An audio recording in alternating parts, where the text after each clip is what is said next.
This week, a lot of the work is going to be done by Darren. And yay! I like work. Well, the work is always done by Darren, but it's specifically something that he is almost not solely. That's not the right way to put it. He learned the new a skill in making Legends of Avallen, which I think is very cool, which is art direction.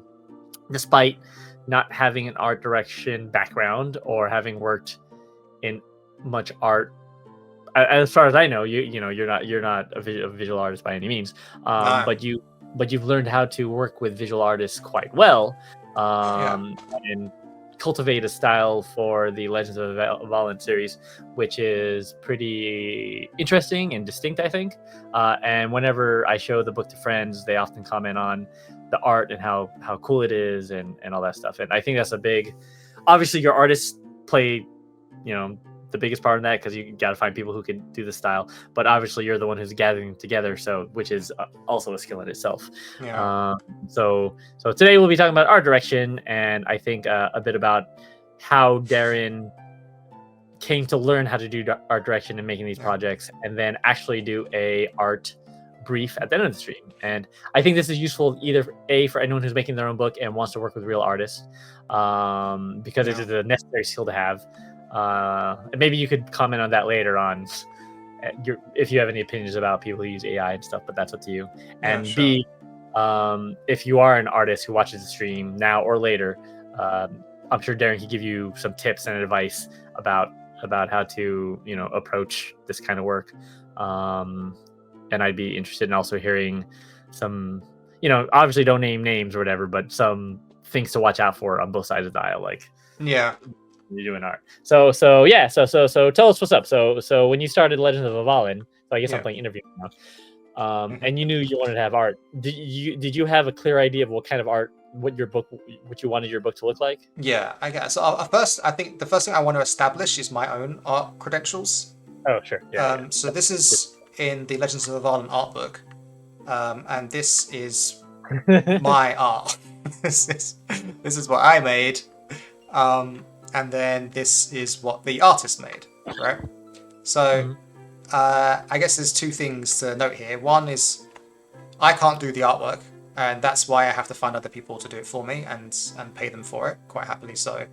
But also the importance of art direction, right? Like, it is pretty much exactly what I drew, just way better.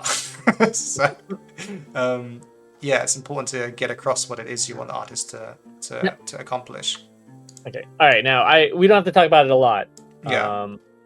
But this is something I think is very important. That is not something you can do with generative AI, right? Yeah, exactly. So I guess I can talk about that quickly now as well. It's like, so AI art kind of came out after I did Legends of Avallen, but while we were doing Against for the Fairy Queen.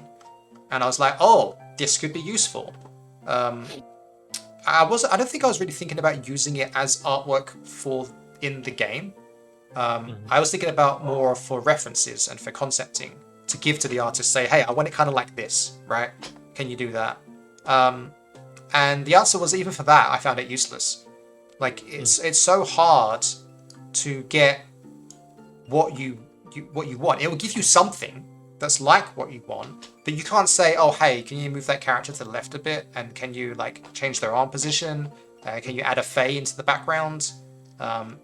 And if you do, it just goes on its own tangents, and it's just so difficult and finicky. And then I just get like a huge sigh of relief when I start talking to a human artist and be like, hey, can you do that? And they're like, sure. And then they just do it. And that's why, I mean, they're human, I'm human, we're all humans here. Let's make art together. Like, it's so much more satisfying. It's so much easier to do. It's better time effective as well. Like, I just don't recommend it. Even from like, just ignore the morals and ignoring the like effects on like the industry. Just from a practical standpoint, it's just better to work with artists. And I think that sometimes hear people like, yes, exactly what I imagined. But I think that's a trick that people play on themselves sometimes, right? They put a thing in, like a general prompt, and they get a thing that looks like everything else. And they're like, yeah, I'm brilliant. But they don't really have like an inner vision of what they want, right? Like a criteria of the thing they want, which I think you do. And I think that's an important part of the creative process, is to have a feel for exactly what you want, and then work with people to have that come to fruition, which you've just described. And showing too, you're not an artist, but you help make and directed people to have these great pieces come to life, which is fantastic. That's a true collaboration. Yeah, Dix makes a good point in the chat. She says, you can't make your vision with AI art. You just make the machine's vision and decides to bend to it. Yeah, people who love it, they don't really get the vision they want. They just get a vision. Yeah, exactly. And Thanks. yeah. So part of it as well is you're right. And another strong part of doing art direction is finding the artists that can do your vision, right? It's and that's part of it. It spends the longest time. Is I spent hours and days, I guess, of trawling through Reddit, ArtStation, and DeviantArt, looking for artists that have a style that fitted what I want. So your first question was, did I have a style in mind for Avallen? And the answer is absolutely yes. In fact, I think I wrote about it here. In fact, we have a mutual friend, Jason, who you're now gaming Avallen with. That's right. And when I was in Japan before the pandemic, I told him I was making a game, and he said, do you know what you want it to look like? And I said, yes, I know exactly how I want it to look like. And I said I wanted it to be, I wrote it down here. I wanted to have clean white pages with little decoration, coupled with minimal striking colors that draw your eye to important sections. This modest design would act as the frame for the exceptional artwork I dreamed this imaginary game would have. The page wouldn't need borders or faux sepia-aged parchment effects that would detract from what the artwork was offering. To stand on its own, I imagined this artwork would be striking and vivid. It would have a painterly style with brushstrokes still present, bleeding onto the white background of the page. The art would look dynamic and draw you into a living, moving world. I didn't want photorealism. I wanted it to be raw and obvious that you're looking at a piece of imagination crafted by another person. Now, I said this before the AI art nonsense was happening, right? This is what I just wanted from the very get-go. And I think I'm lucky in a way that my style is very much against what the AI art genre look is. I guess I got lucky there, but that's really what I wanted from the get-go. Yeah. And this is where we ended up. And I think I achieved it.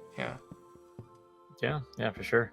And I guess, so we can get into the details of some of the stuff that you've done. So basically every piece here, you had an art brief that you've written. About how long would you say it takes you to write an art brief? Too long. It takes yesterday I spent the whole day writing art briefs, and I wrote 2. So it takes me hours to write an art brief, 3 to 4 hours, I think sometimes.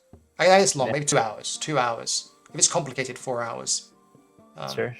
Yeah, and on the one hand, I hate that it takes so long. On the other hand, I just feels necessary. It's just I need to convey to the artist what. Yeah. Dixie says you did a beautiful job picking art, and Dixie is a wonderful artist herself in our estimation, and so I think that's a huge compliment. Yeah, thanks, Dix. And agreed. So it takes you hours to put together, which is sure. But that's part of the intent, right? There's intent behind it, which I think is really important. Is there anything you showed you want to show us, or a piece of art or prompt that you're you could walk us through that you're particularly proud of or something? Yeah, I could do one. I just got a random one here. I didn't go through and check for what would be good, but we can look at it. Sure, it'd be fun just to look at the text, look at it at text first, and then see. I think that's always interesting, right? What is the brief? Okay, so this is actually quite a brief. No, it's not. I was about to say this is a brief art brief, but it's not. It's 2 pages long. So I guess at the beginning it starts off with just a description of the size of the artwork and the structure of it. So literally, I'm just hey, it needs to be this big, right? It needs to be 17 by 11 inches, at least 300 DPI. This will be a 2-page spread, which means that because it's a spread, the middle of the artwork is going to be in the gutter of the page, right? Gutter meaning the middle of the book. So for example, this artwork here, actually this is not a good example because the tree's in the middle. Ignore that. Let's go to another section. Here we are, this artwork here. So this is a 2-page spread. There's 1 page here, 1 page here. There shouldn't really be anything really important in the middle, which is you do think the most important thing will be in the middle, but it can't be here because that's the middle of the book. So I said the important features must be not in the middle of the illustration. There's also a zone around the edges that would be the bleed. That would be where the printer cuts the book. So there can't be anything important around like an inch either side of the pages as well. And then I give the artist like a template to show them where these margins are, so that they know not to put anything really important there. That's actually forbidden zones. And then we move on to the fun stuff. That's just a copy and paste job. We have the art description. What did I say here? Okay, this is illustrations for the chapter of the rulebook that describes all the legendary paths the players can take. And then, so I guess before I even write this brief, that's only the beginning, right? I have to think of what I want the illustration to be. So I know that I'm making a chapter about legendary paths. What do I want to show? And obviously part of that is showing legendary paths, right? So this should be legendary characters, but then what are they doing and where are they? You go on. It's 11 guys standing around, which is something that like there's some D&D books I like back in like the 80s that did that, right? Where they just had like 11 people like they're just lined up and there's no real context for it. But I feel like you're pretty good about situating things and so I mean the first thought you might have is to show people being legendary, right? They're fighting something awesome. They're using their powers and that kind of thing. And that was something I considered, but I already had artwork of that. I made that illustration for the combat section of the book. Right. There is, where is Legends of Avallen? Here it is. Let's go to here. We can have a quick look. The dragon one? Yeah, exactly. We have Swords and Sorcery. It's our section about combat and casting spells. And I had this artwork made that shows a group of heroes working together to overcome a dragon, right? So you can see that the Reaver down here is using the bow to distract the beast because she has cover, so she can withstand its fire attack. Then the mage is casting a spell on the warrior to enhance his spear, and he's going for the kill from the other side. So I wanted to show teamwork, people overcoming a greater foe by themselves, and that's heroes fighting something. So I don't want to do that again. I already have that kind of mood represented. And so the other side of being a legend, to be a legend, you have to do the thing, but then people have to hear about it, right? Otherwise, you're not a legend. You're just someone who's done something and no one knows. So sure. I decided to do what's it like when the legends come home from the adventure and they're received by people. That's where the legend really begins. It's because people talk about it and spreads the music and the stories of what they've done. So I decided to do that. So then I say, what is the description? It shows 4 legends in some detail being celebrated by a society. They should look badass and inspiring. They should have awesome armor, awesome weapons, awesome robes, and awesome staffs. Sure. And then I usually do a couple of ideas for the illustration because I'm not exactly sure how to take it. And I guess my 2 ideas were they're walking through a Celtic city in a forest. It's like a parade. They're walking to the camera. There's people cheering. There's confetti. And then the other idea I had was they are standing before a crowd on a raised platform, a tree root or a rock, and then some kind of priest or royalty is presenting them with rewards, and like gifts or something like that. So those are my 2 ideas. And then I go into detail about the different legends. I wanted to show different varieties of people, different shows of character, some Varlic, some Raxian, some from different areas, some old, some young, some female, some male. And then I go into detail about the environment as well. So that's what goes into the brief. And then we have references. Any questions about that? Or should we move on to references? I think it's interesting. I think one interesting observation. I don't know how often it is to... Oh yeah, so they say it's cool to see how thoroughly you make your briefs. So many people asking for art are just like, make a cool dragon. Which I think is just something I've seen her deal with before, which is just like... Wait, really? People do that? Because, okay, so here's the thing. People compliment the artwork in Avallen, I'm very grateful for it, and then you've said, oh, you got like a great...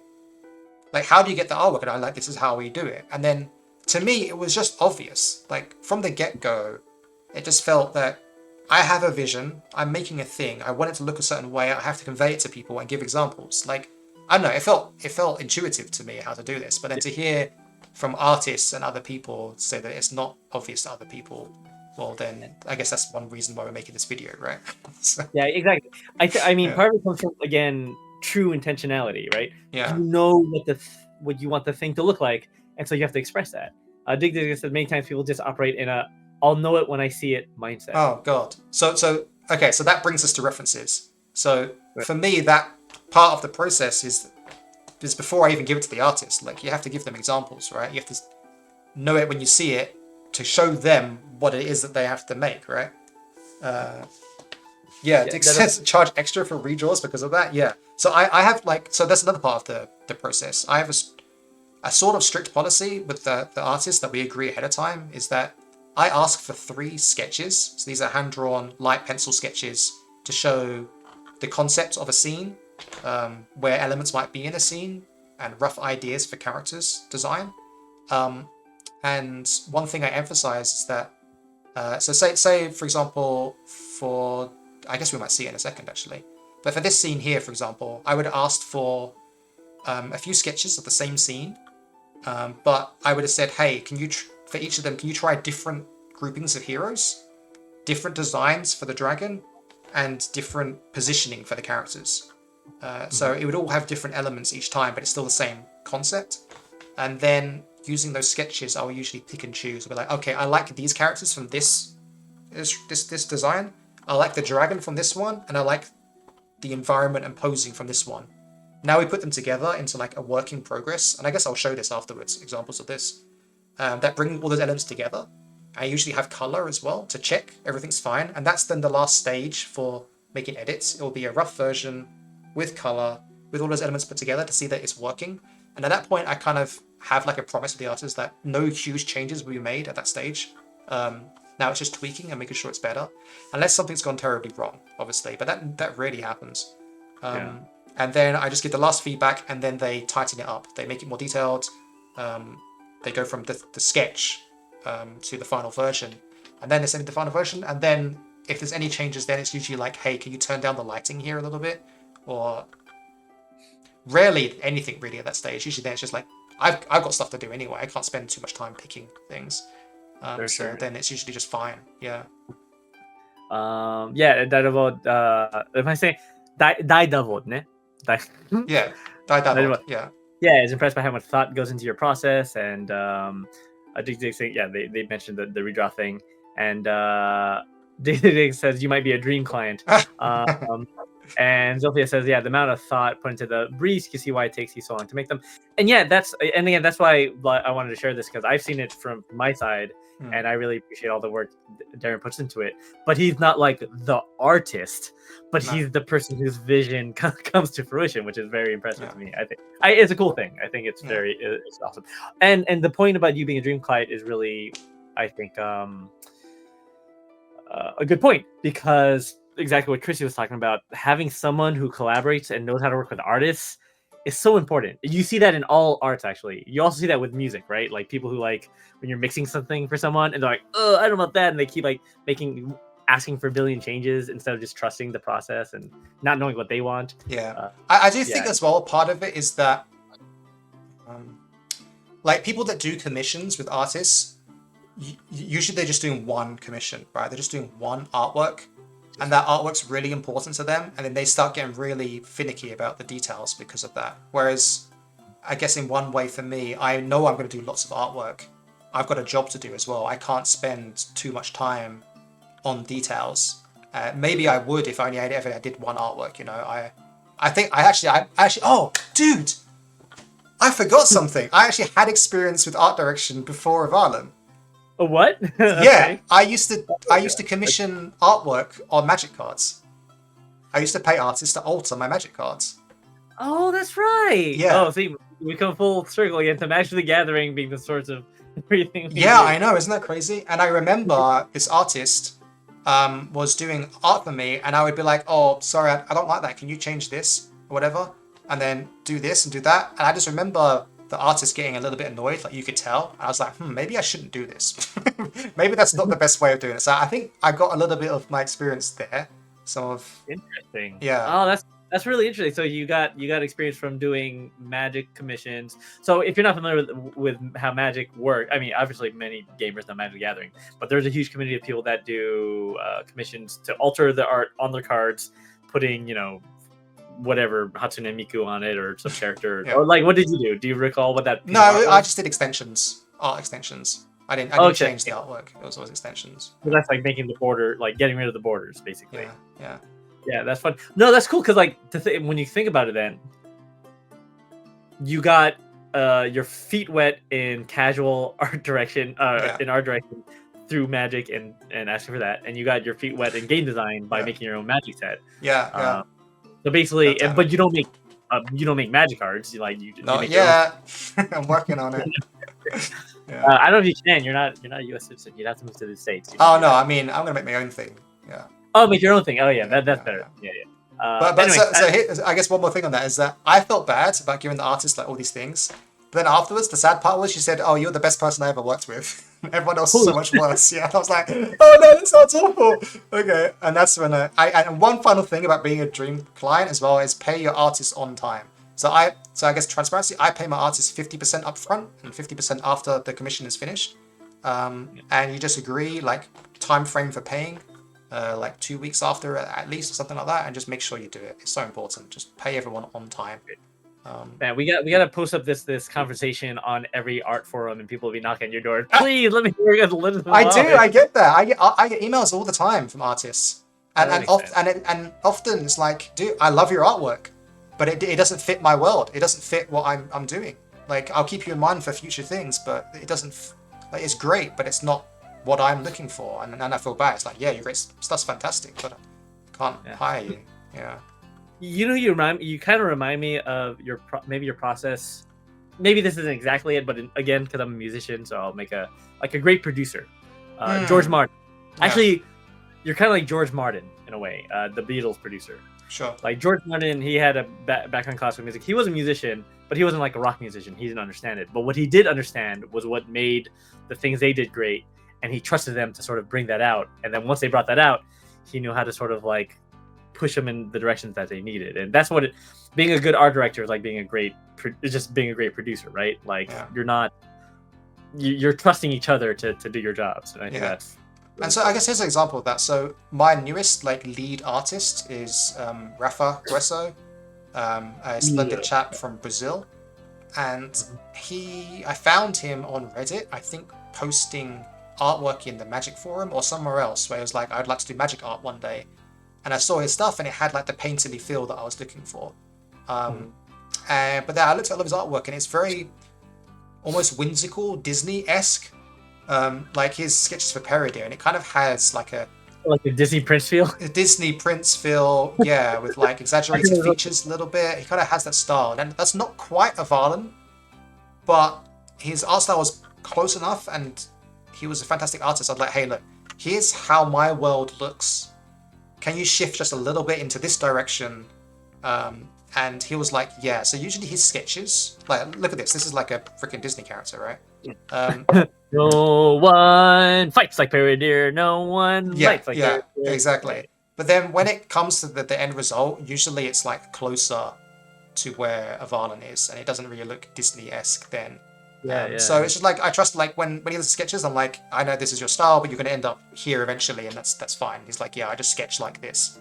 That's good to know. Works. Okay, cool. Yeah. So yeah, I mean, obviously, it's the end product is always gonna be the important thing, but it's cool that you allow them to. You don't judge it based on the process picture right away. Which is also an important part of the process, I think. Right? I can see someone else easily saying, "This sketch looks too much like this. Change it drastically now." And I don't say don't change the sketch. I just say for the next version, which is the work in progress version, do that. And sure. And I guess we're getting slightly off topic now, but here's an example of one where the final-ish version wasn't actually appropriate for what I had in mind, and it had to be changed. And I always feel bad when that happens. But it happens so infrequently that I think the artists are kind of okay with it. So this is Slinger Links. She's a duplicitus. What's the word? Duplicitus? Duplicitus, yeah. Duplicitus? Duplicitus? You know what I'm trying to say? Duplicit? duplicitous. My brain knows more words than my mouth does, which I find funny sometimes. Hold on, I'm putting here. Ready? It's duplicitous. Yeah, Duplicitous, yeah. So she's like a double, possibly triple agent, essentially. Like I said before, inspired by Revolver Ocelot for the Metal Gear series. Anyway, we have sketches here for her poses, which is great. We have sketches here for her design, right? And actually, what you'll see is A, B, and C are the 3 different sketches. And then I made this one down here in the bottom right corner by taking the sketches, overlapping them, erasing certain areas, and saying this is what I want. So I took the trousers from B, I took the shoes from A, I took the hairstyle from C, but then got rid of the back hair, right? And so I just put them all together, erased them over top of each other, and said, "Hey, this is the design that I want." Right? Isn't that interesting? Like and then he's like, "Yeah, okay, cool." And then he made the character, and oh no, it was up here. This was like a final version, and I was just like, I don't know, dude, it's not working. Like it wasn't like the sketches. Her face, it's mainly her face that was the issue. Right. I was like, she looks too happy, too young, not sinister. I don't know what it was, but I gave him, and that's another thing. It's hard for me sometimes to convey what I mean, but I will explain it as best as I can, and then I trust that the artist will just understand, because they have these amazing brains that make things that I don't have, and they just, I don't know how, but artists are wonderful, Diggs, you're wonderful, artists are wonderful. They can take ideas and turn it into images, and so I just trust that they can do that. I'm like, hey, this person doesn't look sinister enough. They don't look, I don't know, they don't look like a villain. Maybe a little bit, but I didn't, and also I just didn't like the nose, right? It was too pig snouty, basically. And that's what I said to him. I said, sorry, this isn't working for me. Can you change the face? She looks cheeky, says Diggs, yeah. And also that he was giving her Yoshitaka Amano vibes more than Dizzy, and he's good. Yeah, I have no idea who that is, and that's another problem as well. That's the Final Fantasy artist. Oh, cool, nice. There's another thing, because my artists, they come up to oh yeah, I'm doing it this kind of style. And I'm like, cool. I don't know who that is, but I'm glad that you know who that is. That means I know highly good artists. Anyway, and here's the final version. And so he was like, okay, I'm going to give her a scar. I'm like, that's a great touch. That's classic villain vibes. You down to her nose. Now she looks like she's more looking down at you. Side eye as well. I mean, I can't even tell you what he changed. I'd have to compare them side to side, but I'm sure artists would be able to know. Like, he just nailed it. I was like, yeah, that's great. Perfect. Thank you. So, and I guess it wasn't the whole thing. It was just the face. And so that's an important point too. Like even if you're not like trained in something, right? Like, and again, I'm using music. Yeah. It's important to listen to people who don't necessarily have that training, because they'll be like, I don't know exactly what's wrong with the song, but there's something wrong with the song. And you as an artist are like, okay, well, there's something there, right? Like an intuition that you should follow and respect, and you follow and respect your own intuition about stuff, right? So, and I think that's important. No, that's cool. So yeah, you basically like photo bashed her to like, the thing, yeah. So that's a lot of fun. All right, I was going to show you the references that I used for that legendary artwork. That's where we were. I got sidetracked. So what do we have here? Mean, it's all related. It's all related. Yeah. So this is me just finding artwork for legendary Celtic heroes, essentially, plus others from elsewhere and other places, and saying, here's some ideas of what legendary characters might look like in this world. Obviously, we have a Celtic heroine here. We have a still from a TV show that I watched at the time. Which was that? Oh god, I should know, but I don't remember. I'm terrible with names. It was about Celts and Romans, so it was kind of perfect. I'm sure someone will know in the chat. Yeah, I think it was a BBC or something. I don't remember. But BBC Cult Roman TV. Okay, carry on. But there's a few of them. But the point is that I wanted to. The point is that anyone in Avallen can become a legend, right? So I wanted someone young, I wanted someone old, I wanted women, men, people from Varlik, Raxian, and all over the world to kind of vibe to them. This is a showcase of the heroes you can make in Avallen, so I wanted variety. So I was like, here's a old woman who looks badass, right? There's a chick here from elsewhere, obviously kind of like gladiator style. I was like, yep, something like that, please, as well. And then we got some magic cards as well. I was like, here's a druid who looks like he's from the East or Southeast Asia. I would like something like that, please. Four corners of the world. Same kind of vibe here. Use them for magic. So often I'll go to magic and look for characters. They have a lot of character artwork, and I'll often like search for terms. Like here, I think I searched for shaman. I looked for all creature type shamans to find artwork. Yeah, this one's also a shaman. So I was like, I want a dude from East Asia who's a shaman looking character. So I found art for that from Magic. Thank you, Magic. This is from that same TV show again. This is a warrior. I think it's just called Celts, right? From the BBC. It's a BBC show. Maybe that's why I forgot the name, because it's so like obvious. Yeah.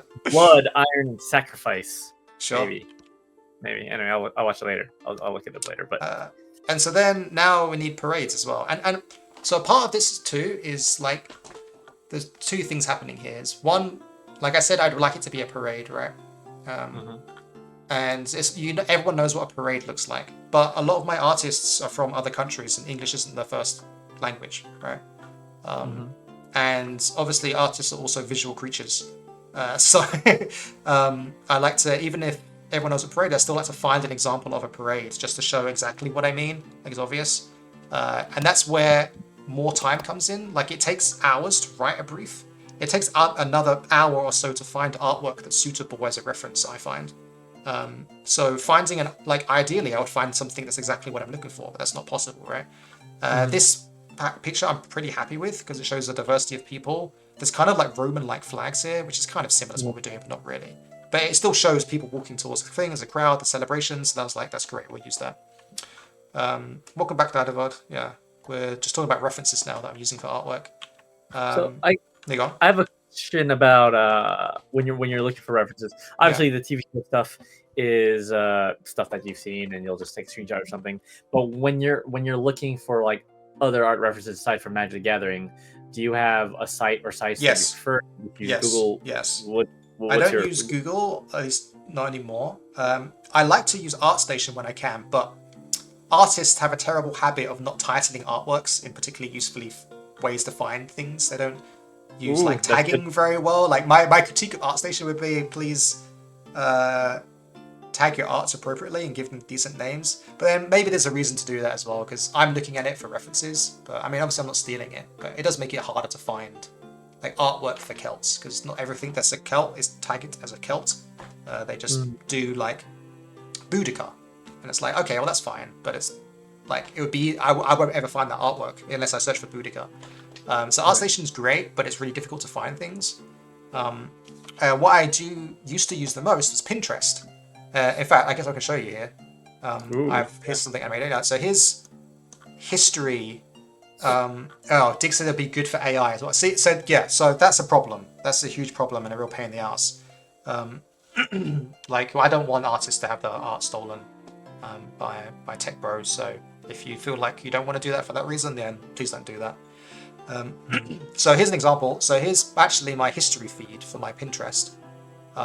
You can see here, this is me searching for Spriggans 2 weeks ago, because we did that Spriggan stream, right? Yeah. And you can see here, there's bloody AI art just clogging up the feed, looking terrible, right? And the issue is it's AI, right? Yeah. They said AI. Pinterest is terrible now because of AI. Pinterest now sucks with AI, and it's so annoying. I used to use Pinterest all the time. It was wonderful for photos and for artwork. And now it's just all AI, and it all looks the same as well. Like this illustration here of this imp thing, I saw like 16 different versions of that with just like slight tweaks. It's like, anyway, I won't rant too much. Yeah. You can see 8 months ago, this is June Fairy Queen. This is me doing marsh swamp artwork. This is for the Karen illustration. In fact, maybe it's a good example. Look, so you can see here all this artwork that I was looking at, and then I can show you the end result, and you can see the influences, I guess. Where would this be? This would be the first branch of the Karen, right? Yeah. So these references ended up becoming this artwork, I think. And I was particularly looking for marshes and for swampland, right? Then you can see also here like the stones and the skulls piling on top of each other. That was used for this monument structure, this portal way. It has skulls around the base. These hand-standing stones. You can see the scythe here. This was used for an adder stones. These were the items that were found in this adventure. The flaming sword, because we did Caladvolk in that adventure, which is the flaming sword. So you can see what I'm searching for here. Sphinxes. That's because there's a sphinx in one of the adventures. Magical items. So Yeah, I used to use Pinterest a lot, but this was 9 months ago. And now, like, I looked the other day and it's so much more AI now that it's becoming really difficult. So I'm not sure So, what I'm going to do going forward. I'm actually kind of dreading it the next week or so to start looking for more references. yeah. So when people like post on Pinterest, obviously they don't say this is AI, right? They're not required to. They just like No. post it on whatever. And you can't like exclude, because that would make it easier, right? Just exclude AI or whatever if they were actually Yeah. right.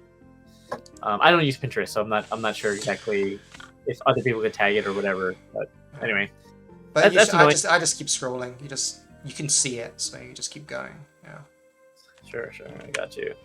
Well, yeah, that's frustrating that a great tool is now Yeah. not so great. But that's like the internet in general right now. We don't have to get down that time. That's like a long topic, a deep topic that we can complain about later. But I know that one. That's something of the conclave. Yeah, that is. Yeah. So this is again we're getting sidetracked multiple times now, but I think that's okay. So we have an example of a parade. We have an example of people being given gifts honorably, which is my second idea. We have another example of being bestowed gifts from a different angle. We have an example of a scene. Perhaps it's like a holy site where the ceremony is happening. And then the other example I had was like in a forest, tree forest, right? City forest, rather. So those were the references. Now let's see if we have the sketches in here. We should do. How do I... When I go here, let's just return. Yeah. Here's another thing that Darren's very good at, by the way. When you're looking at these Google Drives, is he's very organized. He keeps things in the folders they need to go in, and I think that's really important for managing large projects, which Darren is quite good at. Okay, the art is gone. I had to delete it to save space on Google Drive, but it will be here instead in my art book because I made an art book. So I was like, I don't need the artwork anymore. It's in the book, so let's find it. I think it should be up here. Right. Yeah, there it is. So I guess here's a sketch of people being given gifts. And then here was a version of a parade. And I ended up choosing the parade because the gifts one, everyone's kind of sitting down. And again, here's the part, again, where it's like save the artist time. It's like, okay, they're kneeling down, that makes sense. And then I realized that, you won't be able to see them very well if they're kneeling down. I could say, hey, could you resketch that with them standing up? But like, I kind of know what that would look like. It might look strange as well. But then this one of them walking in a parade with people nearby and the scene, I was like, this is probably more evocative. Like it shows you, it serves multiple purposes, right? You get to see what one of these tree towns would be like, because that's a fantasy element. People want to see that. It'll also show you what the crowd of people will be like as well. And then you get a clear image of the characters. And also note here as well, like, why is this person not next to these other people? It's because that's the middle of the image. That's where the gutter is. So he knew the margins there because I gave the template, so he didn't draw anything in that space. And same here, that the heroes are kind of separated down the middle, and that's because that's where the gutter will be. And then where's the final version? Well, the final version is here. And I think that there was a version in between here and there. I kind of want to find it, actually. Let me see if I can find it. I'm sure it'll be on my computer. You can talk for a second. Give me one moment. Yeah, no noise. It's so funny too because I remember this coming together. So my role in all this is I am a, what do you call it? The audience, and Darren will often send me throughout a project saying, which one do you like better, A, B, C, or D? And she'll do that with like multiple people. You'll do that with like Jazz, right? You'll do that with me. You'll do that with probably some other friends you have. Yeah. And so Darren is also good about having people whose taste he trusts, and to get like a small survey of things when he's not sure 100%. And I remember you also sending stuff, but you don't do that for everything. You only do that whenever it's like it's really close, right? Like usually you usually know what you want. Cool. So there's actually another sketch here that wasn't included in the art. Oh, okay. I remember that way. Yeah. Yeah, I remember that one too. I remember you showing this to me as well. Yeah. So I'm going with this version, and then I guess there isn't actually that much of a work in progress version. I think he's just sent this one, and I checked the environment, and I was like, yep, that looks great. I do remember some feedback I gave. I think I asked, like, hey, could you put a bard, like, in this bottom corner here? Like, I wanted to show someone who might tell the stories to be here. Can you do that? And I think I gave some other feedback as well, but I can't remember what. I was like, oh, can you put, like, confetti? Yeah, I think that was part of my brief. More people at the top, I guess. And then where did we end up? here. Wait, where's the bard? I remember there being a bard here. Is this is a work in progress version? Where's the final version then? Yeah, there he is. Look. Where is he? He's this guy here. He's got a lyre. Oh yeah, he's that's like right. singing. I was like, hey, can you just put someone in there? And he was like, yeah, okay, sure. Yeah. And then there's the final version. And again, it shows like there's clearly like there's like a mage, a mystic, a reaver, and a warrior. So it's each of the classes in Avallen. Different age groups, different ethnicities, and also different personalities as well. I wanted them to have different personalities. I was like, I wanted one of them to be like really enjoying it, like reaching out and like being it. And then you can tell that this guy's kind of like really reserved. He's like, I'm not so comfortable being with all these people, but it's part of the job, right? Sure. Yeah, that was part of my intent there. Yeah. I like the bard. There's a very bard attitude on the left side. He's like these great heroes. Like pay attention to me. I'm talking about them now. That's very yeah. But Dig said they'd be so happy to have an art book with all the sketches and your briefs and stuff. I mean, they exist. I mean, there's one coming to you now. I'm hand delivering the Fairy Queen art book to you. And then obviously if we work together as well, I'll send you the PDF of the old one. Actually, I have a spare one. I'll give it to you. Wait, do you have the art book? Yeah. I might have. I should have the PDF. But Chrissy loves. She loves. The real thing. We both do. Yeah. We have a lot of art books in our house too. So actually, when you come here, you'll be able to probably go through some. We'll talk nerd. About stuff. And that's the other part as well. It's like I made art books, right? That's really. I think that's quite unusual for role-playing games. There's not many role-playing game art books, especially for smaller companies like ours. But the only one I can think of is like TSR, like World of TSR type books. Like all the D&D stuff.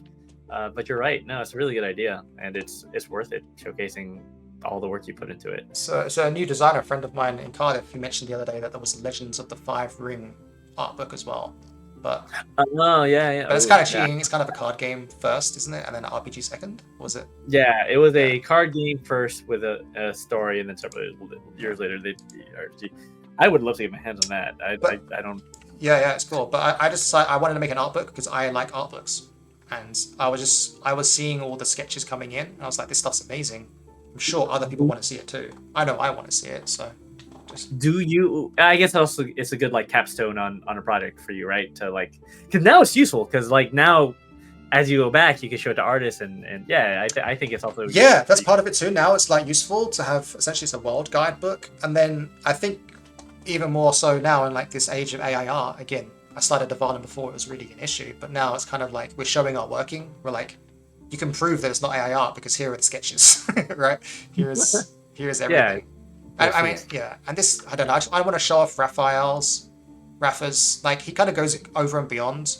Like, I only require 3 sketches from an artist, and usually I ask those sketches to have 3 different designs, 3 different poses for a character. But he goes out of his way, and he does 6. So he does 3 design sketches, and then 3 pose sketches separately.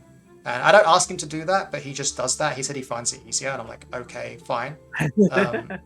So, badass. Yeah, it's awesome. It's fantastic. Also, definitely said that their friends and husband were really surprised that you guys made an art book, and everyone has loved looking through it. Yeah, 100%. Like, is the art book available for sale on Moody? It is. Yeah. Again, very limited copies because I didn't think many people would want them as much as the campaign book. But yeah, they're still available. Yeah, I mean, geez, it's also, and if you ever see someone that needs help with their art direction and you put your hat in the ring, this is just like a what do you call it, a CV of sorts. But both of you in the art. So. Oh yeah, I remember that. I remember some of the Roman, the Raxian references and so on. Yeah, it's fun stuff. All right, what do we talk about now? We could do against the next friendly for example, or we could make our own. Yeah. No, we have to. Yeah, let's start working on something. Like you don't have to finish it on stream because, like you said, it takes you hours to finish one. Well, why don't we just start on one and do the process? Yeah, go on. Oh no, but we could stop it or start it whenever you want, and take the feedback you want. But this is not something I've never written an art brief for Avallen. Yeah. So what I'm worried about is that it might be not a bit boring, but there's two ways we can do this. We could do this the quote real way, in that we make a brief that I'm going to use going forward, which means we have to do some thinking beforehand. Or we could just like say, oh, let's come up with the artwork and then show how we would do that. And that's fine too. That would be the most direct route, but then I probably wouldn't use it in the future. What does the audience think? I guess I'll tell you that the conceit is that planning artwork takes more than just thinking of what you want to draw. I also need to consider where in the book it's going to be, because I would love to pay for infinite artwork, but I'm very limited with how much art I can afford to include. So you have to be really judicious with what art you're choosing, and you decide where the artwork's going to go, what its purpose is going to be, how many other purposes I can fit in for it, what else I might use it for, then what the artwork's going to look like, right? So Zilfi's asking, well, do you have anything you need to make a brief for? Yes, everything. And the most obvious thing is I did one yesterday. That's the thing. I did the cover for the book yesterday. So I'm actually in the in-between bit stage now where I haven't thought of what the next one would be, unfortunately. Okay. Yeah. I obviously, like my point of view is being authentic is plenty fine, even if we only have like a few minutes to do it. So asking those questions is really interesting. All right, let's just do it. Let's jump into it then. Okay, cool. So how would I start? So the first thing I would do is I would look at my book plan, and I need a plan artwork, and I'm kind of in that stage right now. I'm considering the minimum amount of art that I would think would be suitable for the book. And if we get more funding, then I'll do more. But I have to have like a set level that I have to plan for. And this book is going to be different than most books because there's a lot of jumping in sections. Like the starting section is going to talk about 5 different clans and the Raxians. All of that will require artwork because we want to see what the different clans look like, right? So that's a lot of artwork. That's at least 8 art illustrations. There's the introduction, each of the clans, which is 5, that's 6. And then Raxian might be 1 or 2, and then maybe a final one as well. So that's 8 to 9 illustrations just in that section alone. But I want to change how we're doing artwork this time. Previously, we did a big 2-page spread and then bits of artwork here and there. We can't do that for this. We can't do a 2-page spread for each of these illustrations because that would just take up too much of the book. So these illustrations will have to be 1 page instead. And now here's limitations. I've spoken to my artist and they said that for them, it seems strange to me, but I trust the artist, for them doing an illustration of just 1 page is pretty much the same amount of work as doing 2 pages. And I'm guessing that's because you have to concept the environment, concept the characters, and it's like, well, once I have the idea and the concept in my head, doing this much space is kind of the same as doing this much space. It's all the work beforehand that matters. Right. So this goes to say that basically I can either get artwork that's half as small and pay the same amount for it, essentially, or I can get artwork that's the same size as usual, but then only use half of it. Neither of those options are great, right? So the solution for this is that we've agreed with the artist is that I will give him artwork concepts that have contrast to them so that I can essentially split the artwork up and use it in different places for different purposes. And here's a really good example of that we did unintentionally. This is the heist illustration. And there's a contrast here in scene and in lighting and in behavior as well. Like on the left-hand side, I guess this is a better version of it, the light version. We have the left-hand side, we have someone sneaking, right? And they're sneaking in this building. In fact, it's even better if I do single-page view. There we go. Someone's sneaking around. And there's someone else sneaking around down here as well. We've got an image of someone sneaking in a Raxian place. Perfect. On the other side of the illustration, it's much brighter, a bigger focus on the architecture. And if I eliminated the person sneaking down here, you wouldn't even know this is a scene about sneaking. You would just see an illustration about Raxian architecture, about someone being rich in the city, that kind of thing, right? It's a different vibe, different feeling. And then I could use this artwork in different places. I could show this artwork for when I'm talking about Raxian culture and society. and then I could use this artwork for a completely different section about a thief profession or something like that. You see what I mean? Right. I see. And, yeah. and later on, it's like a MTG Diptech or whatever. Is that what it's called? Where you're later on, people can put the 2 and 2 together. And Oh, right. Yeah. People can figure it out. Exactly. And then Yeah. even then, like this artwork too, I could take like the top section. I'm doing this like you can see what I'm pointing at, which is silly. You could take the top section here, make it even smaller, and you would just have an image of a servant in quarters as well, right? So we could use that for something too as well. So we're going to try to be as economical with our artwork as possible. And that means that all artwork going forward, for this project at least, has to have like a dual composition to it, which puts even more work on my end, but I'm willing to do it because it's going to save me money and time and effort in the future because of our budget restrictions of not being a huge studio. So that's a reality of the situation, right? Oh, that's interesting. And see, that's something I had not considered, and that takes a lot of foresight, and that's really interesting. So that's also... So Zilphia was suggesting let's make one for the servant profession. And Dick used to also say that it's still a whole competition, exactly. Yeah. But now Darren's thinking about 2 things, right? You're talking about economy of your resources and making sure that's like your business brain thinking. But you're not like building anyone in. They're just getting paid for the art that they're doing, right? And you're putting that extra effort in. But that means that when you do quote unquote, if you want to do the servant, you have to figure out what that means for this vision of how you're getting things composed, right? Yeah. Unless you think for the professions, are you thinking to do like individual portraits? So Zilphia's actually got a great idea there, and I'm going to finish this topic, and then I'm going to do exactly what Zilphia said. Okay, all right. Yeah, so to finish this off, the other key part about this as well is that I can't be, for lack of a better word, an arsehole about it. I can't just like say, hey, illustrate this thing, and the other half illustrated something completely different.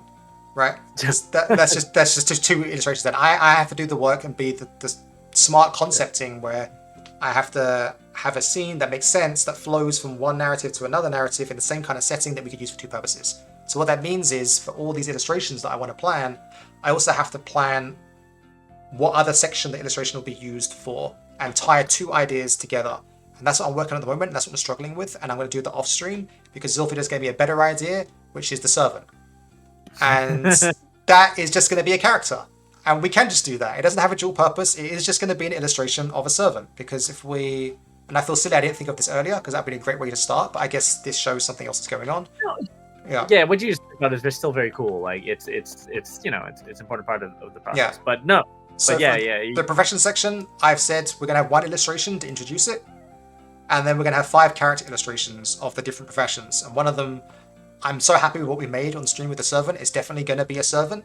So yes, we could do a servant character art, and that'll be really simple in that it won't be this complicated 2 concept thing that I have to figure out. So let's just do a servant artwork. Thank you, Zilphia. You're a genius. I don't know why I didn't think of that.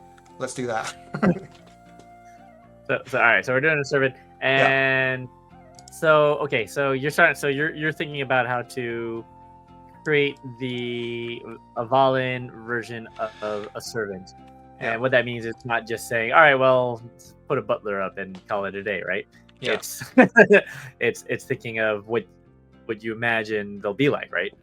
Or the Volek version, the Iron Age version of a servant. And that's an interesting challenge. Yeah. So again, but we still need to talk about the meta narrative. Like we're gonna have 5 character professions. I want to have a diversity of characters between those characters to show the different kind of characters you can be in Avallen. So that means we then need to think like, okay, so if this is going to be a Valek character, well, we know we want some Raxian characters, right? So if this ends up being a Valek character, that means a Raxian character will go elsewhere. And if this is a Raxian character, well, then that eliminates how many... We want most of our characters to be Valek, right? So if we put a Raxian character here, it means the other ones probably won't be Raxian. So that has an influence and a cascade effect. But I think a Raxian servant probably makes sense. I mean, we could do a Valek one for like a Breye or that kind of thing.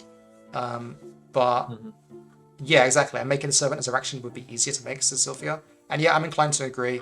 I mean, another part of it as well is go with what is expected, because that's what people are thinking about. They're the kind of characters that people want to make. When you think of servant, you think of Roman stuff, right? People are going to want to play Roman servants that become heroes. So we should really play into that and show them an example of it, right? So yeah, does that make sense? Yeah, well, hypothetically, and I'm not talking about the real world equivalent because I think we know there's several possible answers to this question. But specifically on Avallen, if it were a Valak servant, what do you? Because that'll be part of the text that we have too, right? If you're like, what kind of servant would be like serving the Breyer, I guess? Like you'd be serving nobles, Breyers, Brennan. Yeah. Okay. I mean, often they would be like young people of like families that are in the tribe, just serving the local leader. Sometimes they might be hostages, essentially. There will be people that have been children of other leaders that are traded to other leaders as diplomatic tokens, essentially. And I guess we had servants. Well, we had them in Dependent Egg for sure. Yeah. Like their what do you call it? The Breyers. What do you call it? Assist. Does that count? Yeah. Like I think when we say servant, we also mean people that are helping other people primarily, right? They're not the star of the show. They're the people that help out with the leaders and things like that. Like a squire would be a servant as well, right? Like that kind of thing. Yeah. Mm-hmm. Advisors would be servants as well. Advisors, like Wormtongue. Right. Yeah, he'd be a servant. Lord of the Rings. Yeah. Sure. So let's say we're doing a Ruxian servant, and then it's like when you decide this is a man or a woman, and it's like, I don't know, it's always pretty much a coin toss every time, but then this influences what all the other characters will be, because we don't want all our characters to be all men, and we don't want all our characters to be women, so what we choose here will then cascade onto other choices later on, but that's fine. We also need to decide if they're young or old. Like, an old man. Yeah, I mean, that's fine. And then a young girl would also be fine. It's like, what do you choose? Yeah. And it's kind of arbitrary sometimes. It's like you just think what just pops into your head that seems... I guess the old man is just my preference for an Alfred type character, so don't follow that if you don't think it's right. Right, yeah, exactly. We could do that. So we could like defy... Like when I think Erection Servant, the first thing that pops into my head is just some young guy who's wearing like a toga and helping things out, right?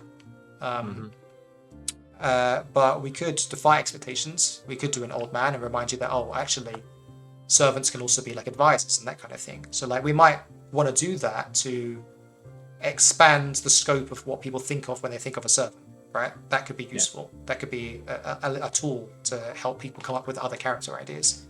Because maybe so there you go. If the first thing you think of is a Raxian servant, maybe we want to do a Varlic old person to show the breadth of what we imagine a servant could be inside our world, right? Because you've already have an idea of your head of a Raxian servant child or something like that. We could show something else to expand, what you're thinking of. So it's so arbitrary, dude. You know what I mean? No, but I think so here's an interesting. So what you're getting at too, right? We're talking about expectations and so on. Yeah. And creating art, and it can be really easy to follow those expectations like you're talking about, but that doesn't necessarily set apart what you're doing either. So even aside from like showing it within your game of the things that are expected versus not expected, by going against the grain in your own brain, you're also showing people that something that they might not have seen before, which I think is interesting, and sets your art apart.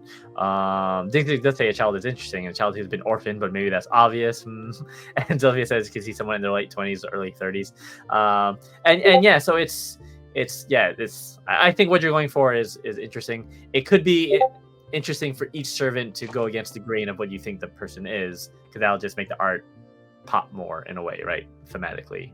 Yeah.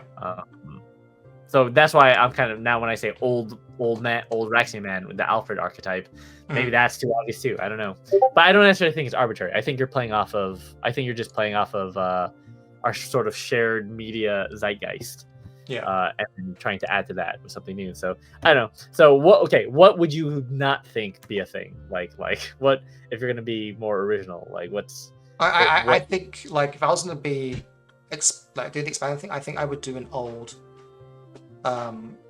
Varlic man or old Varlic woman, I think.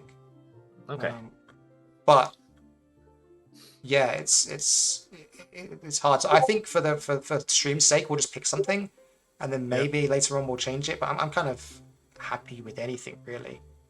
teenage girl. Maybe that's weirder. Yeah, that could be kind of loaded too. I don't know. So that's the other thing too. Is let's just choose one and then go forward. An old woman is kind of interesting because that's the one I didn't think of at first, but because the implication is not this is just their job, right? Because it's a profession for heroes. You're still implying that person is meant for greater things. Yeah, exactly. And that's an interesting story too. Like an older woman who's a servant, but she goes on to be like someone like a legend. Yeah, like you could imagine, like I don't know, she's a caretaker for the children of a Breyer, and then she lost her charge. Like the child got taken by the Fae or something like that, and she has to go on an adventure to save him. And then she learns that she's good at this kind of thing, and then I don't know, that sounds fun and interesting. Like I like old characters. Yeah, like someone who raised like I said. Yeah. All right, so let's do it. We're doing a Varlic old lady. See, that's not what we thought we were gonna do. Old midwife. Old midwife, yeah. Like these people can be heroic too. Let's do it. Yeah. Everyone can be a hero. Yeah, I mean, because that's the thing. Like Samwise Gamgee, he's a gardener, right? Like, yeah, exactly. It has to be someone. And he's a hero, but not. He's the greatest kind of hero. He's the.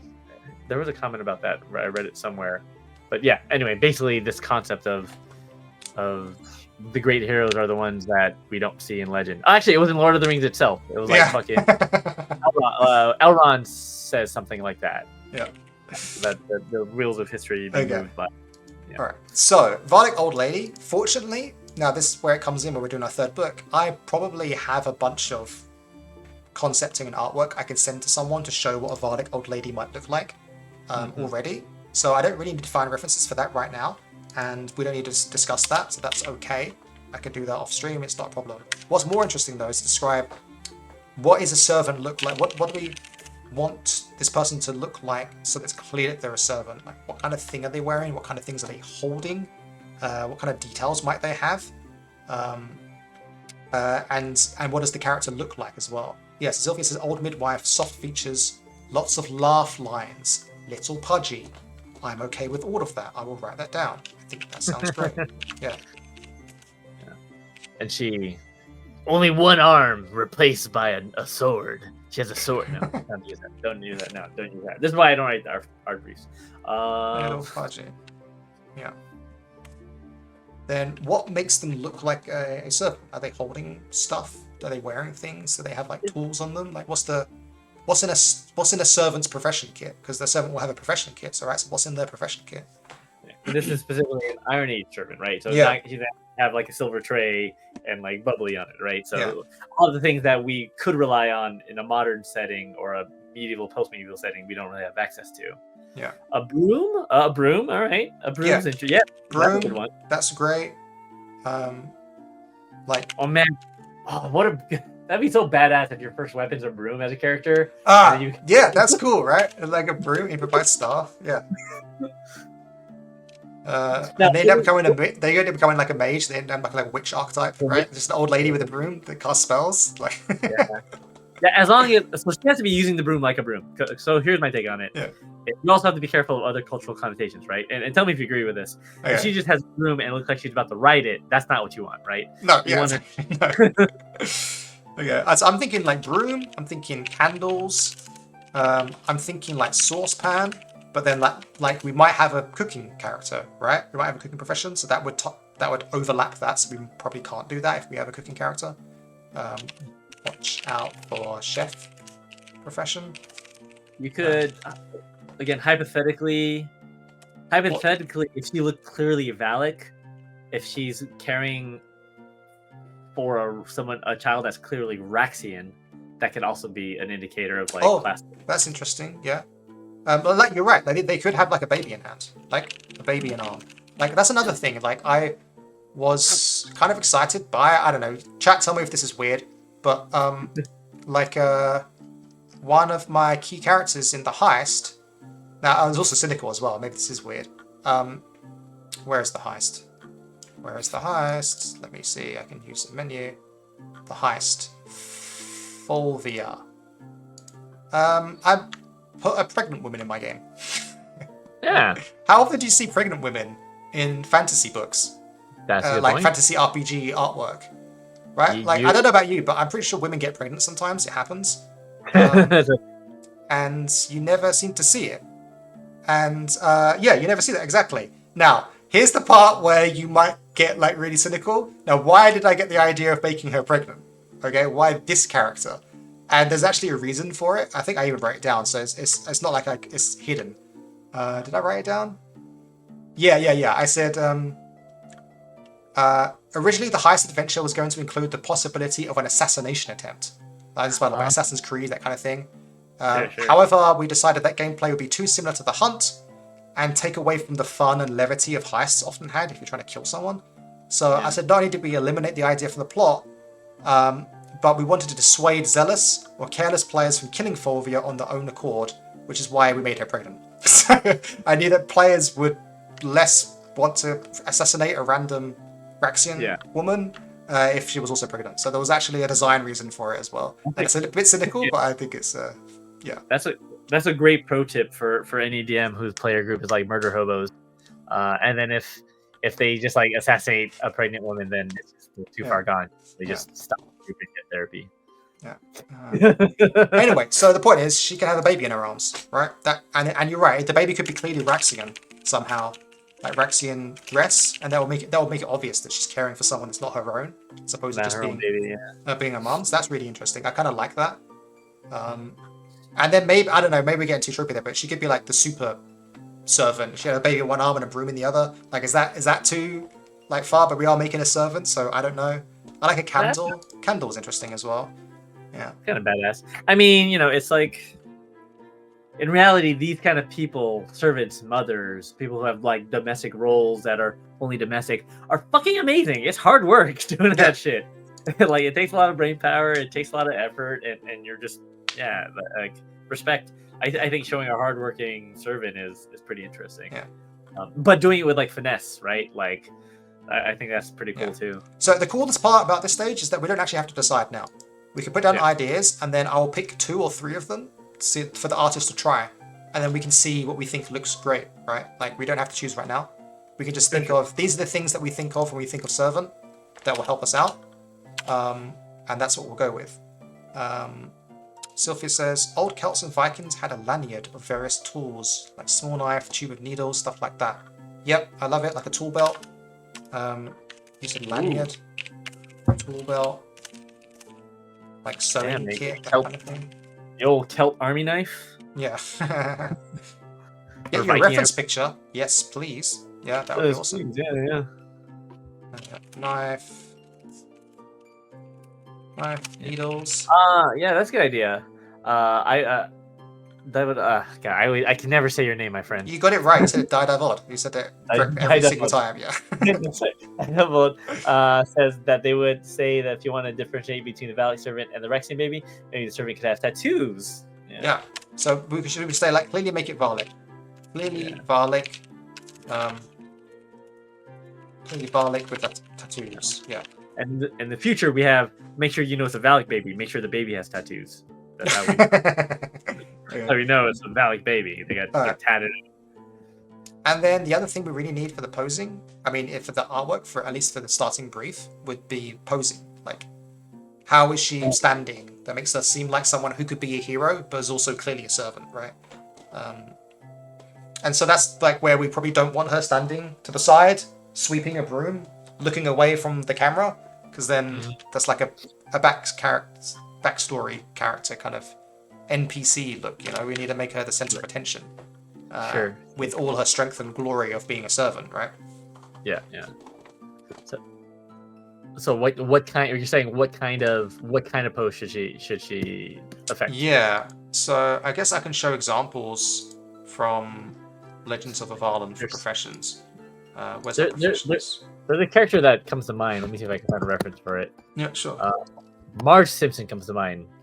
Marge Simpson? Sure. Yeah. I'm sure you can find a reference image of Marge Simpson like carrying Maggie, vacuuming. She's on the phone at the same time and like watching dinner or something. And that could be like Marge Simpson is like the super servant, right? She's this woman with incredible strength that's to keep together this crazy family, and she's like the moral center of it. Like I Yeah. She's not a servant. She's a mother, but still, it has the same energy. Wait, that's the wrong thing. I'm trying to show on stream what Sylphia put up for us. Yeah, that is really cool. I love that. It's like it has really cool. Culture, decoration, and then things hanging from it that have tools and uses. Yeah, I will definitely just take that and put that in the brief. Like, do you know where you found that? Is that a photo of a friend, or is this a Google search or something? Yeah, this is. Let me see if I can find. I'll send it to you. I'll send you a picture in Discord of what I might reference, but I don't know if it's usable or something you'd want to use. But I'll send it to your personal Discord. Cool. Screenshot. We have some cool ideas in chat. So we got Dynavod said. I'm just gonna copy and paste what you said, so I don't have to type it. We have Varlic servant at a doorway, holding a Raxian baby, looking out into the distance longingly. That's cool. Because they do need a reason to want to adventure, right? Yeah. They're not going to adventure. Actually, that's what I was going to show you the examples before to show you the kind of things. Because usually I like to do it so that they're doing the thing that they're good at, right? Sure. And then Dig said hanging laundry could be pretty, but not enough. I mean, I like that because it gives us an excuse to show off like clothes and art and like. That's true. It's like and the colors of a scene. Like I just like that in principle. It might be my hesitancy of that is that if you're looking at her, the laundry will be in the way to show off her design. And if be behind. And if it's behind, well then you can't see the characters. I'm sure we could find a way to fix that. I guess you get the laundry in the background and she's picking something up to put there. Like obviously we can fix that in other ways. Dada says with broom in hand. I already wrote that down. Zuba says she got it on Google, but I'm working on one. Awesome, you're so cool. The one in the picture is Viking, but the Celts had them on their belts. Yeah, could be making food. Yeah, making food is good as well, but again, we might be making a chef profession, so we have to like avoid that because of that reason, which is, making. Yeah, being careful. Being careful about your your economy, the economy of game design economy, or whatever. Yeah, exactly.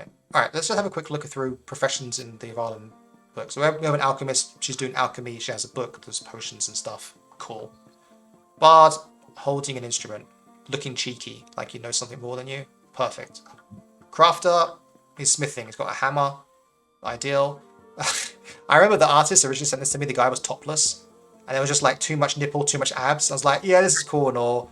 I don't know, maybe I should have kept it for the female gaze, but I was like, can you just give him an apron? Like, I feel like it's going to hurt, you know? Like, you're hitting things, the sparks coming off, and you're going to get loads of burns. It just seemed impractical.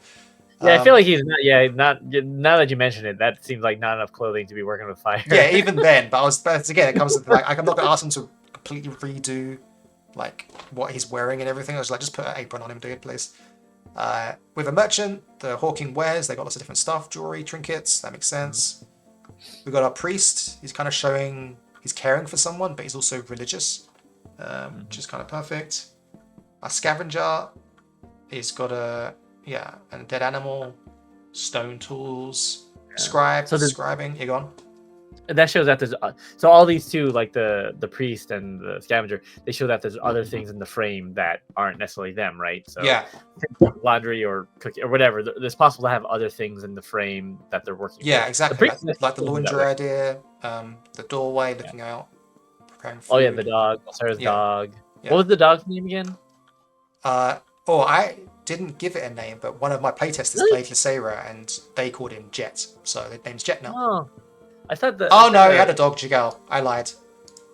It's in the books, Chigal. Yeah, which is what I always want to call a dog because I think it's funny. Yeah. Chigal. Yeah. For those not in the know, Chigal is Japanese, and it means kind of like, don't do that. Like that's wrong. Stop it, kind of thing. Different. Chigal literally means, but correct me if I'm wrong, Buns. It means different. Yeah, right. But the way you use it. Yeah, it means like you're wrong. Or yeah. Stop it. That's wrong. So, Zoe says could be making food. Dixie says dusting could be cool. Dusting! We didn't think of dusting! How did we not think of dusting? Not. What? So the thing to think about with dusting is they must have dusted in Rex in. Yeah, you clean stuff. Yeah. Yeah, you do clean stuff. So, but when I think of a feather duster, like, do they have like feather dusters in the Iron Age? I don't know. We'll look That- into it, but yeah. they So, would have dusted with but I mean, if something. it's Yeah, possible. No, I mean, that's an interesting question. yeah, Roman. Let me see if there's Roman feather yeah. dusters. Spiderweb or something? Yeah, spiderweb. Yeah, Uh, that's a good idea. With interesting actual, question. yeah, Silver says yeah, made with actual feathers. Yeah, why not? Yeah, it must be. There are many tools for dusting these days. I agree. I don't think people did it by hand in the Iron Age. I think they dusted Yeah. by hand, like I do. I'm an absolute savage. I dust by hand. Like, oh, it's Yeah. dust on my screen there. Yeah. Ooh, a stick, a cloth, and a stick. I like that. That sounds Yep. proper. Like, Feathers, cloth and stick. Exactly. Cool. All right. So now, okay. So we got ideas here. We got posing. Now the last thing we would do is we got 5 minutes left. I'm actually okay to go over time a little bit because we should just look at some artwork quickly for references. Sure, We should just see what's available. We get Pinterest here. We'll just see. Okay, so we're looking for. First, we'll just search for Celtic servant fantasy art and see if anyone's done anything like this already, because that would be great, right? Probably that not. seems so unlikely, Okay. but I'm really curious to see if it exists. Yep, we get Celtic warrior dudes, so that's not useful. Well, see, from the start, look what you're putting into the world. You're adding something that doesn't exist, I assume. Yeah. Unless you can. Actually, that was kind of good. The bottom right. Wait, Yeah, this guy down here, this chap. No, I was gonna say bottom. There's like a woman looking after her kids. Kids. Oh, that's true. Actually, you're right. So first, we should have done that. We should have done woman. Sometimes I don't know whether to search for girl, woman, or female. Like, I mean, they're all synonyms, but they come up with different results. So woman, Celtic servant fantasy art. And then even then it's like, so obviously it would be ideal if we found exactly what we're looking for, but so that's actually not, that's why I searched for Celtic servant first. We want to find examples of servants, then we want to find examples of old ladies, and then put them together. Do you know what I mean? We give references for different aspects of the illustration, as opposed to trying to find the perfect thing, because it's probably not going to exist. But this is kind of good though, actually. Like this chick down here. Oh, that's kind of great. Like, I don't think the clothing's the right, but it has the same kind of vibe. This lady down here, look at her. She's kind of ideal. Oh, sure. Yeah, that looks like what do you call it? 17th century French. Yeah. But the vibe of it is important. The vibe is important, right? Yeah, the vibe is important because we can show them what characters look like on our world. What we're looking for is kind of like the vibe, literally, yeah, the vibe. So we can say like that, but then like this, and artists are very good at doing that. Okay, artists. Let's do for. Here, go on. You reach out. So Sophia says feathers aren't ancient things. That was more modern. So got to pull your leg sometimes. Yeah, thank you. You're right. Like, I'm just thinking of how feather, the aspect of putting things to a feather duster. I guess. Wait, yeah, feathers aren't ancient things? What do you mean? Did you mean feather dusters? I mean, you're saying they didn't Delphia's joking. She's pulling. Wait, you're saying we didn't use feather dusters back in the day? Like, I'm kind of. I guess No, she's making fun of me for questioning whether or not feather dusters would have been a thing, but feathers are also. Obviously. Okay. Night says that I just remembered in the manga Oi Tales of Bardic Fury, there's a Roman slave during serving a Celtic tribe. Oh, that's interesting. But that's different from the course we've taken. Yeah. And now we get to the point now. It's like it's getting obvious now. It's just AI art. Like you can just see the AI-ness of a bunch of this stuff. Let me see. But I remember this lady. She's dude. This character from Pinterest. I don't even know if I got it from Pinterest. But this character, I forget where it's from exactly. She's been in the game, in my vision of the game since the beginning. She was like one of the artworks I used in like the playtest documents for when this is Legends of the Realms or whatever 5 years ago. There's like a family of characters, and I was like, they're not quite Celtic, but it has the same humble feel that I was going for. Yeah. So another cool thing about Pinterest is that once you find artwork that you think is interesting or relevant, they'll usually have other artwork beneath it that is also closely related, and that's a good place. Very important to explore. So then one more thing I'd also search for is like servants fantasy art, just to get straight up servants. See what kind of things we find there. You go. Sorry, quick aside. Have you found any artists that you've worked with on Pinterest, like to do commissions No, with? no, I don't think so. Like, it's really hard. Like, a lot of the artworks don't have the references of where they're found, which is really annoying. Do people just like post up other people's art then? Yeah, all the time. It sucks. But it happens all the time. Like, this is posted by Lucky. I'm guessing they didn't draw this, but clearly I don't know enough about Pinterest to figure out what the But often you can find the same artwork multiple times on Pinterest, and eventually you'll find one that is the link to wherever it was from. You can also reverse image search on Google to find artists sometimes, but I don't think I found an artist through Pinterest before. Yeah, I kind of like this one. This is kind of appropriate. Yeah, that's fine. Yeah. And she has this kind of like, you're not sure. Either she looked like, well, she looks like she was a hero. Yeah, the problem is she has furs, right, which kind of shows wealth. So I would like get rid of those, but the like you said, the vibe check, like the feeling of her like shepherding children. Where if we just changed her outfit, she could very much look like a servant. Yeah. Like this, the kind of servant that would become a hero needs to have that kind of like self-confidence. Yeah.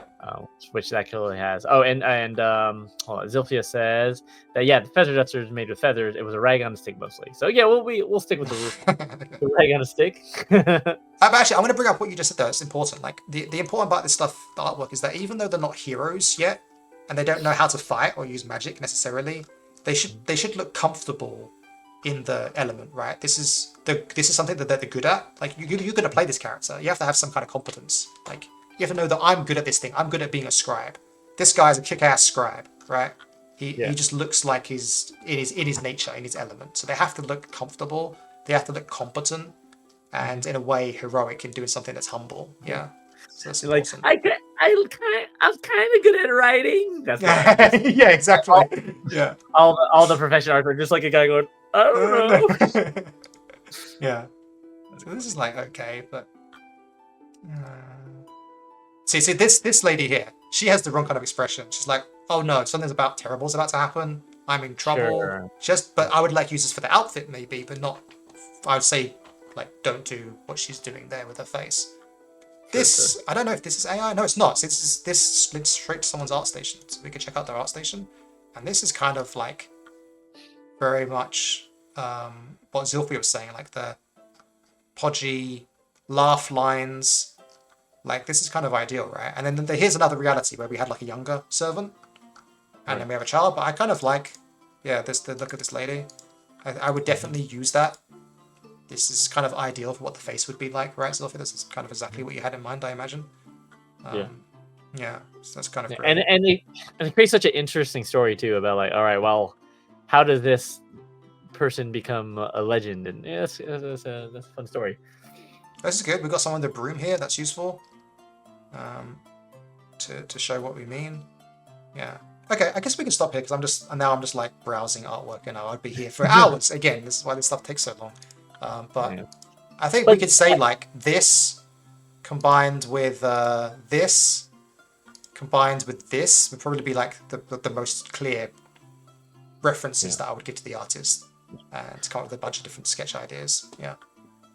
I just want to comment too that, okay, like you're saying, I could just take it for hours. That's what I think actually makes you a great art director. It's the fact that you love art, right? Like sometimes, okay, I'm on a lot of different forums, and when I see people making art for their games, and it's clearly AI, you can tell when someone just doesn't really give a shit about art. They just see it as a thing that they need to do, and they don't clearly like art.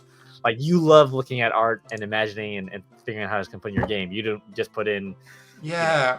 I don't know what it is. Ghibli, blah, blah, blah. Yeah. It's funny because I didn't think of myself as someone who liked art at least a decade ago when I was younger. I don't think it really was part of my enjoyment. Like, I didn't go to art galleries or that kind of thing. But then I do think art books for video games kind of awoken something in me a little bit. But then really it's just like, I have a vision for what this world looks like, and I know that stories are great, but people want to see it. And so it's just, it's really important to me that what is here is how people engage with the world, and I want to make it. Yeah, it just has to look awesome, right? It's just gotta look good. Yeah, like, look at this guy. This guy's so fucking cool. and he's just a priest. He doesn't know how to use magic yet, and they just look at the skulls and the horns. Like, he just looks awesome. Like, I want to be Selwyn. Yeah. Anyway, I'll shut up now. Yeah. No. It's good. And it showed the viability of and the importance of working with real art and artists and having a vision of the thing you want to make. So, supporting the Legends of Avallen Kickstarters means supporting real artists, real artistry, and Darren Oster has a real vision. That's what I want to. That's what I want to express. and then, well, I guess last time is now. I'm really excited for this. I'm kind of happy where we ended up with like a Varlic old lady. I'm really attached to that idea now. I think I'm definitely going through with that. And I love the idea of like seeing this character in our game and being like, yeah, she could be a hero. Jason's gonna be excited to see that. I think Jason's like, oh man, yeah, I want to play that character. yeah. Now I want to run a campaign of just like 5 servants now. Like they're all start as servants. And right. they go down different pathways. Yeah. They're just like a household of servants. Yeah. That end up becoming like Power Rangers. Like, and this is important too because like we did the servant on the stream, right? That this character is going to be the one that ends up on the Kickstarter, right? Like, exactly. This character artwork will be there. I'll show you guys as we go along. Maybe there'll be another stream. I don't know. But yeah, you'll see this character, I'm sure, at some point. And I think people will like it. I think that will attract people in. I think so too. I'm excited. I'm excited to see how it. I mean, we're in the process of making it come together, and I'm excited to see it continue. It's so cool, right? Because you start the thing and it's not done, and then a year later you have the Guest Fairy Queen. Yeah, but it's funny though because I've already got a problem here. It's like I'm pretty sure the artwork of the cover is going to be a Varlic heroine. Yeah. So there's going to be an awesome picture of a legendary Varlic woman. And then we have this artwork as well for the servant. And it's like, okay, well now I need to get some dudes. I need to get artwork of dudes somewhere to get a balance. I don't know where that's going to come in. So I'll figure that out. That's just something I'll have to figure out. Yeah. It'll be in some of the landscape illustrations, I imagine. But yeah, I'll have to figure that out. Yeah. All right, let's end it here then. That was great, actually. Yeah. Well done, everyone. Thank you, chat, for all your contributions. It was super useful, as always. Better blood, Zilphia, digs. Yeah. Little buns. Am I missing anyone that popped in the chat? Anyone else? Don't think so. Plus the lurkers. If you're a lurker, we still appreciate you. So, and again, if you are lurking, this is we're basically writing a book on a stream every Thursday. Yep. And we have a target, but I guess we don't have to talk about that right now. But yeah, join us next Thursday, and we'll talk more about game design and hopefully start the stream. Oh, before we leave, that Evo says, I just want to say you're still keen to maybe run a Welsh language influence game. Don't worry, we've been talking about that. Yeah, we've been talking about it a lot. Yeah, it's Zilphia, always a pleasure being here. Thank you. Alternate campaign would be awesome. Yeah, Dorian, we're there's the only limit to all these ideas is just time. Figuring out how to stream it. Yeah, and have other stuff that we have. So yeah, don't worry. It's something we've talked about it, and it'll be a lot of fun. I think next, I don't know. Maybe I'll try next stream to do the post mortem for the Fairy Queen. I don't know. We're gonna do that as well at some point. Yeah. Yeah, I think that's okay. Yeah. Diggsy says thanks for caring about art. I love you guys. You're so clever. Well, it's one of those things, right? It's like you have a talent that I just so far from having. And we need you in the world, right? Like artists, it's just so... People like to look at beautiful things, and you guys make beautiful things, even if they're terrifying sometimes. Like, terrifying artwork can still be beautiful. And anyway, I'll shut up. We're talking again now about how much we love artwork. But yeah, appreciate you too, Diggs. Yeah. Thanks, Sylvia. I'll see you next week. Thanks, Diggs. I'll see you in the other room. But yeah, Ocean Art, we need people like you, Darren. So yeah, we'll leave it at that. We'll cut this up. We'll tell artists all over the world to watch the stream because I think there's a lot of useful stuff that you talked about. So yeah, thanks. It was good. Yeah. All right, Blaze guy, Blaze team. Much love. Later, guy. I will see you next time. I'll see you next time too. I'll see you next time. Bye, guys.